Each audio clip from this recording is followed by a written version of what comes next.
ಜೈ ಹಿಂದ್ ಸ್ನೇಹಿತರೆ, ಇವತ್ತಿನ ವಿಡಿಯೋದಲ್ಲಿ AI summit, AI impact summit 2026 ಇದರ ಬಗ್ಗೆ ಪ್ರಮುಖ ಪ್ರಶ್ನೋತ್ತರಗಳನ್ನ ಚರ್ಚೆ ಮಾಡ್ತಾ ಹೋಗ್ತೀವಿ. ಸೊ ಕರೆಂಟ್ ಅಫೇರ್ಸ್ನ one of the trending topic ಇದು, ಯಾಕಂದ್ರೆ ಇವತ್ತು ಎಲ್ಲ ಕ್ಷೇತ್ರಗಳಲ್ಲಿ ಎಐ ಇಂಪ್ಯಾಕ್ಟ್ ಆಗ್ತಾ ಇದೆ. ಸೊ ಈ ಉದ್ದೇಶದಿಂದ ಎಐ ಇಂಪ್ಯಾಕ್ಟ್ ಸಮ್ಮೇಳನ ಏನಿದೆ, ಈ ಒಂದು ಸಮಿಟ್ ಏನಿದೆ, ಸೊ ಇಂಪಾರ್ಟೆಂಟ್ ಟಾಪಿಕ್ ಆಗುತ್ತೆ. ಸೊ ಪ್ರತಿ ಪ್ರಶ್ನೆ ಕೂಡ ಇಂಪಾರ್ಟೆಂಟ್ ಇದೆ. ವಿಡಿಯೋವನ್ನು ಸ್ಕಿಪ್ ಮಾಡದೆ ನೋಡಿ, ಮತ್ತು ನಮ್ಮ ಚಾನಲ್ ಮೊದಲ ಬಾರಿಗೆ ನೋಡ್ತಾ ಇದ್ರೆ ಸಬ್ಸ್ಕ್ರೈಬ್ ಮಾಡೋಕ್ಕೆ ಮರಿಬೇಡಿ ಅಂತ ಹೇಳ್ತಾ ಸೆಷನ್ ಸ್ಟಾರ್ಟ್ ಮಾಡ್ತಿದ್ದೀವಿ. ಮೊದಲ ಪ್ರಶ್ನೆ ಇರ್ತಿದೆ, ಎಐ ಇಂಪ್ಯಾಕ್ಟ್ ಸಮ್ಮಿಟ್ 2026 ಆಯೋಜನೆ ಯಾವ ನಗರದಲ್ಲಿ ಮಾಡಲಾಯಿತು? ಸರಿಯಾದ ಉತ್ತರ ಆಪ್ಷನ್ ಡಿ, ನವದೆಹಲಿ. ಸೊ ಯಾವ ದೇಶ ಇದರ ಪ್ರಾಯೋಜಕತ್ವ ತೆಗೆದುಕೊಳ್ತು ಕೇಳಿದ್ರೆ ಭಾರತದ ನವದೆಹಲಿಯ ಭಾರತ ಮಂಟಪಂನಲ್ಲಿ.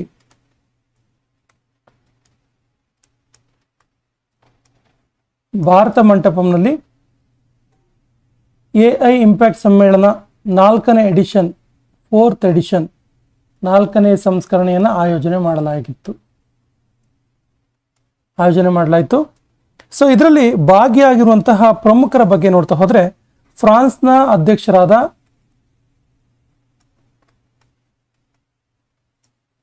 ಫ್ರಾನ್ಸ್ ಅಧ್ಯಕ್ಷರು Immanuel Macron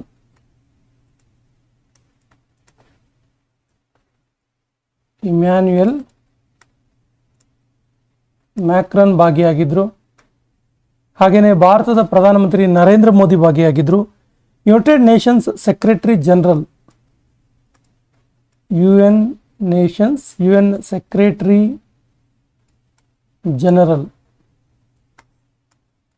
secretary General Antonio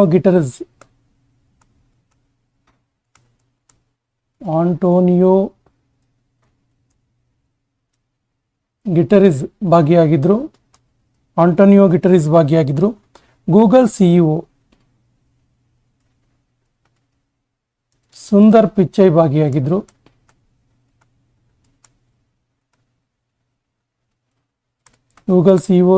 Pichai ಭಾಗಿಯಾಗಿದ್ರು.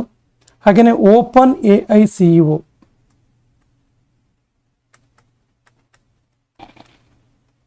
ಎಕ್ಸಾಮಲ್ಲಿ ಕೇಳ್ಬೋದು, ಓಪನ್ ಎಐ ಸಿಇಒ ಯಾರು ಅಂತೇಳಿ. ಸ್ಯಾಮ್ ಆಲ್ಟ್ಮನ್.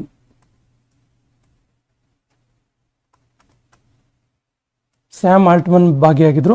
ಹಾಗೇನೆ ಗೂಗಲ್ ಡೀಪ್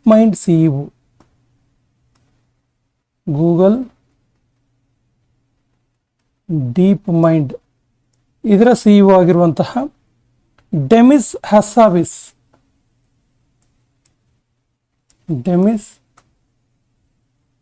ಹಸ್ಸಾವಿಸ್ ಭಾಗಿಯಾದರು. ನೋಡಿ, ಪ್ರಮುಖವಾಗಿ ಭಾರತದ ಪ್ರಧಾನಮಂತ್ರಿ ನರೇಂದ್ರ ಮೋದಿ ಅವರು, ಫ್ರಾನ್ಸ್ ಅಧ್ಯಕ್ಷರಾದ ಇಮ್ಯಾನ್ಯುಯಲ್ ಮ್ಯಾಕ್ರನ್ ಅವರು, UN Secretary General Antonio Guterres ಅವರು, ಗೂಗಲ್ ಸಿಇಒ ಸುಂದರ್ ಪಿಚೈ ಅವರು, ಓಪನ್ ಎಐ ಇದರ ಸಿಇಒ ಸ್ಯಾಮ್ ಆಲ್ಟ್ಮನ್ ಅವರು, Google DeepMind CEO Demis Hassabis, ಇಷ್ಟು ಪ್ರಮುಖರು ಭಾಗಿಯಾಗಿದ್ರು. ಅದರ ಜೊತೆಗೆ ಈ ಒಂದು ಸಮಿಟ್ ಅಲ್ಲಿ 100ಕ್ಕೂ ಅಧಿಕ ದೇಶಗಳು ಭಾಗಿಯಾಗಿದ್ರು. 100+ countries participated in this Impact Summit 2026. AI Impact Summit 2026 ಇದರ ಧ್ಯೇಯ ವಾಕ್ಯ ಏನು? ಸರಿಯಾದ ಉತ್ತರ welfare for all, happiness for all. ಯಾವ ಸಚಿವಾಲಯ ಎಐ ಇಂಪ್ಯಾಕ್ಟ್ ಸಮ್ಮೇಳನ 2026 ಆಯೋಜನೆ ಮಾಡ್ತು? ಸರಿ ಉತ್ತರ ಭಾರತದ ministry of electronics and information technology. ಇದನ್ನ ಶಾರ್ಟ್ ಆಗಿ ಈ ರೀತಿ ಕೂಡ ಹೇಳ್ಬೋದು, MEITY.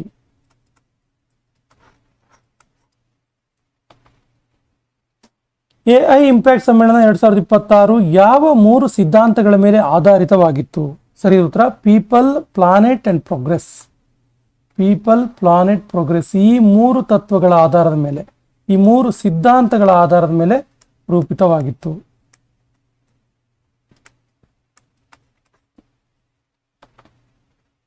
ಎಐ ಇಂಪ್ಯಾಕ್ಟ್ ಸಮ್ಮೇಳನ 2026 ಯಾವಾಗ ಆಯೋಜಿಸಲಾಗಿತ್ತು? ಸರಿ ಉತ್ತರ ಫೆಬ್ರವರಿ 16ರಿಂದ February 20. Option D is the right answer. 2025ರ ಎಐ ಇಂಪ್ಯಾಕ್ಟ್ ಸಮ್ಮೇಳನ ಎಲ್ಲಿ ಆಯೋಜಿಸಲಾಗಿತ್ತು? 2025 ಲಾಸ್ಟ್ ಇಯರ್ ಎಲ್ಲಿ ಆಯೋಜನೆ ಮಾಡಲಾಗಿತ್ತು ಕೇಳಿದ್ರೆ ಫ್ರಾನ್ಸ್ ಅಲ್ಲಿ ಆಯೋಜನೆ ಮಾಡಲಾಗಿತ್ತು. ಫ್ರಾನ್ಸ್ ದೇಶದ ಪ್ಯಾರಿಸ್ನಲ್ಲಿ.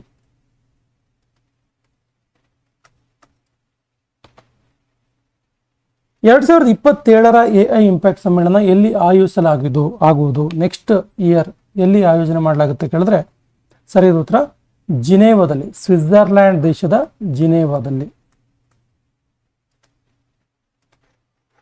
2027 AI ಇಂಪ್ಯಾಕ್ಟ್ ಸಮಿಟ್. ಯಾವ ದೇಶವು 24 ಗಂಟೆಗಳಲ್ಲಿ ಅಧಿಕ ಫ್ಲಡ್ಸ್ಗಳನ್ನು ಪಡೆಯುವ ಮೂಲಕ ವರ್ಲ್ಡ್ ರೆಕಾರ್ಡ್ ಮಾಡಿತು? ಸೊ ಈ AI ಇಂಪ್ಯಾಕ್ಟ್ ಸಮ್ಮೇಳನದ ವಿಚಾರವಾಗಿ ಅಧಿಕ ಫ್ಲಡ್ಸ್ಗಳನ್ನು ಪಡೆದಂತಹ ದೇಶ ಯಾವುದು ಅಂತೇಳಿ ಸರಿಯಾದ ಉತ್ತರ Bharat. Option B is the right answer.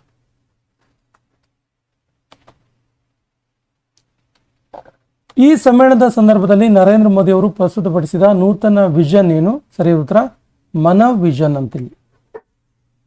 ಮನವ್ vision. Actually ಮನವ್ ಅನ್ನುವಂತಹ ಲೆಟರ್ನ ಪ್ರತಿ ಅಕ್ಷರ ಕೂಡ ಒಂದೊಂದು ವಿಷಯವನ್ನ ಎಕ್ಸ್ಪ್ಲೈನ್ ಮಾಡ್ತಾ ಹೋಗುತ್ತೆ. ಸೊ ಮನವ್ ಅಂದ್ರೆ ಏನ್ ಹಾಗಾದ್ರೆ? Moral and ethical systems,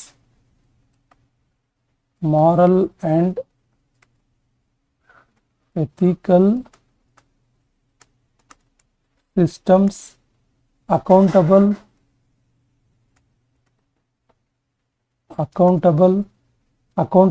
governance, national sovereignty,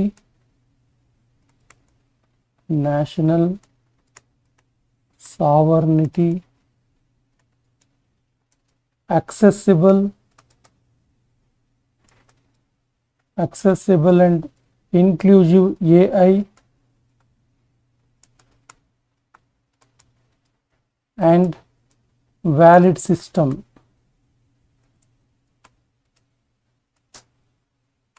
ಮಾನವ ಅಂದ್ರೆ ಏನು ಕೇಳಿದ್ರೆ moral and ethical systems, accountable governance, national sovereignty, accessible and inclusive AI and valid system. So ಇದನ್ನ ಪ್ರಸ್ತುತಪಡಿಸಿದ್ದು ಭಾರತದ ಪ್ರಧಾನಮಂತ್ರಿ ನರೇಂದ್ರ ಮೋದಿ. ಈ ವಿಷನ್ ಅನ್ನ ವಿಷನ್ ಅನ್ನ ಪ್ರಸ್ತುತಪಡಿಸಿದ್ರು. 2026ರ ಸಮ್ಮೇಳನದ ಅಂತ್ಯದಲ್ಲಿ ಯಾವ ಘೋಷಣೆ ಮಾಡಲಾಯಿತು? ಸರಿಯಾದ ಉತ್ತರ AI impact summit declaration new Delhi. AI impact summit declaration new Delhi.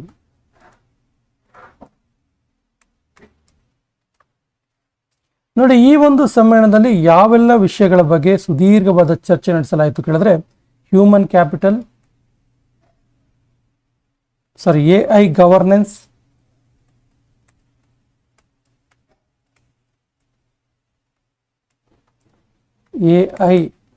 AI means artificial intelligence, AI technology,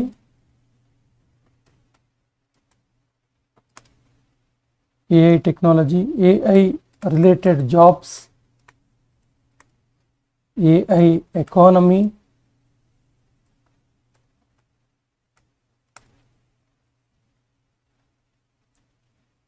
and society ಮೇಲೆ, ಸಮಾಜದ ಮೇಲೆ AI ಇಂಪ್ಯಾಕ್ಟ್, AI ನ ಪ್ರಭಾವ. ಈ ಎಲ್ಲ ಅಂಶಗಳ ಬಗ್ಗೆ ಸುದೀರ್ಘವಾದ ಚರ್ಚೆ ನಡೆಸಲಾಯಿತು. 2026ರ AI ಸಮ್ಮೇಳನ ಎಷ್ಟು ಸ್ತರಗಳನ್ನು ಆಧರಿಸಿತ್ತು ಕೇಳಿದ್ರೆ ಸರಿಯಾದ ಉತ್ತರ 7. ಯಾವ್ದು ಆ ಸ್ತರಗಳು ಅಂತ ನೋಡ್ತಾ ಹೋದ್ರೆ ಹ್ಯೂಮನ್ ಕ್ಯಾಪಿಟಲ್ ಇಂಪಾರ್ಟೆಂಟ್ ಇದೆ, ನೋಟ್ ಮಾಡ್ಕೊಳ್ಳಿ. Human capital 1, inclusion 2, safe AI 3, innovation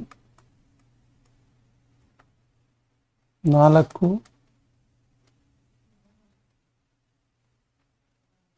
science 5, democratising resource economy growth,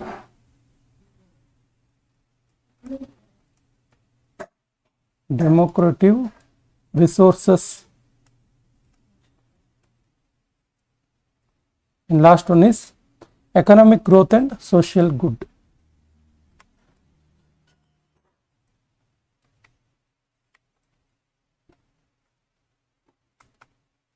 And social good. ಇವಿಷ್ಟು ಸ್ತಂಭಗಳನ್ನು ಆಧರಿಸಿ 2026ರ ಎಐ ಇಂಪ್ಯಾಕ್ಟ್ ಸಮ್ಮೇಳನವನ್ನು ಆಯೋಜಿಸಲಾಗಿತ್ತು. 2026ರ ಎಐ ಸಮ್ಮೇಳನದಲ್ಲಿ ಭಾರತ ಮತ್ತು ಅಮೆರಿಕದ ನಡುವೆ ಮೊದಲ connectivity between India and America, ಮೊದಲ ಕನೆಕ್ಟಿವಿಟಿ ಘೋಷಣೆ ಮಾಡಿದ ಸಂಸ್ಥೆ ಯಾವುದು? ಸರಿಯಾದ ಉತ್ತರ ಗೂಗಲ್. ಸೊ ಗೂಗಲ್ನ ಪರವಾಗಿ ಗೂಗಲ್ನ ಸಿಇಒ ಸುಂದರ್ ಪಿಚೈ ಈ ಒಂದು ಸಮ್ಮೇಳನದಲ್ಲಿ ಆಗಮಿಸಿದ್ರು. ಸೊ ಇವರು ಭಾರತ ಮತ್ತು ಅಮೆರಿಕದ ನಡುವೆ ಮೊದಲ ಕನೆಕ್ಟಿವಿಟಿ ಮಾಡುವಂಥ ಒಂದು ಘೋಷಣೆ ಮಾಡಿದರು. ಯಾವ ಸಂಸ್ಥೆಯು global mission on AI for energy launch ಮಾಡ್ತು? ಸರಿಯಾದ ಉತ್ತರ option B, International Solar Alliance, ISA, International Solar Alliance. ಇದು global mission on AI for energy ಇದನ್ನು ಲಾಂಚ್ ಮಾಡಿರುವಂಥದ್ದು.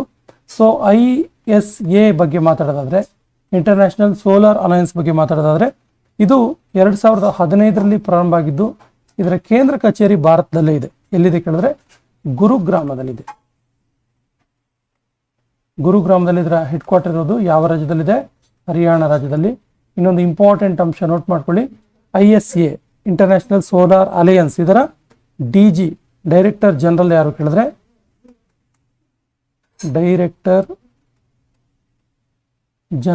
ಕೇಳಿದ್ರೆ ಆಶೀಶ್ ಖನ್ನಾ.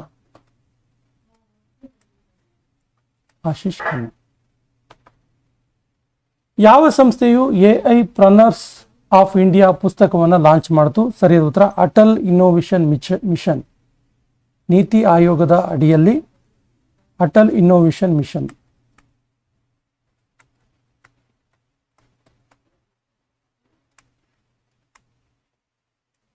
ಇದನ್ನ ಲಾಂಚ್ ಮಾಡಿರುವಂಥದ್ದು. ಈ ಸೆಷನ್ ಕೊನೆಯ ಪ್ರಶ್ನೆ ಈ ರೀತಿ ಇದೆ, ಈ ಸಮ್ಮೇಳನದ ಮೂಲಕ ಎಷ್ಟು $1 ಬಿಲಿಯನ್ ಹಣವನ್ನು ಭಾರತದಲ್ಲಿ ಇನ್ವೆಸ್ಟ್ ಮಾಡಲು ಕಂಪನಿಗಳು ಒಪ್ಪಿಕೊಂಡವು? ಸರಿಯಾದ ಉತ್ತರ $200 ಬಿಲಿಯನ್ ಹೆಚ್ಚು. Option C is the right answer. $200 billion ಹೆಚ್ಚು. ಈ ಒಂದು ಸಮಿಟ್ ಅಲ್ಲಿ 100+ ದೇಶಗಳು ಭಾಗಿಯಾಗಿದ್ವು. ಮತ್ತು ನ್ಯೂ ಡೆಲ್ಲಿ ಡಿಕ್ಲರೇಷನ್ ಇದೆಯಲ್ಲ, ನ್ಯೂ ಡೆಲ್ಲಿ ಡಿಕ್ಲರೇಷನ್ಗೆ 85ಕ್ಕಿಂತ ಹೆಚ್ಚು ದೇಶಗಳು ಒಪ್ಪಿಗೆಯನ್ನು ಸೂಚಿಸಿದ್ವು.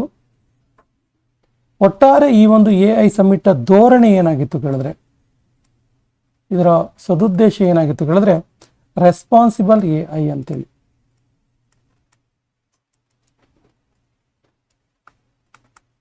ಸ್ನೇಹಿತರೆ, ಇದಿಷ್ಟು 2026ರ ಎಐ ಇಂಪ್ಯಾಕ್ಟ್ ಸಮ್ಮಿಟ್ನ ಪ್ರಮುಖ ಪ್ರಶ್ನೆಗಳು. ನಮ್ಮ ಹಿಂದಿನ ವಿಡಿಯೋಗಳ ಲಿಂಕನ್ನು ಡಿಸ್ಕ್ರಿಪ್ಷನ್ ಬಾಕ್ಸಲ್ಲಿ ಹಾಕಿರ್ತೀವಿ. ನಮ್ಮ ಹಿಂದಿನ ವಿಡಿಯೋಗಳನ್ನು ನೋಡಿ ಮತ್ತು ನಮ್ಮ ಚಾನಲ್ ಫಸ್ಟ್ ಟೈಮ್ ನೋಡ್ತಾ ಇದ್ರೆ ಸಬ್ಸ್ಕ್ರೈಬ್ ಮಾಡೋಕ್ಕೆ ಮರಿಬೇಡಿ ಅಂತ ಹೇಳ್ತಾ ಇವತ್ತಿನ ಸೆಷನ್ ಕಂಪ್ಲೀಟ್ ಮಾಡ್ತಾ ಇದ್ದೀವಿ. ಜೈ ಹಿಂದ್.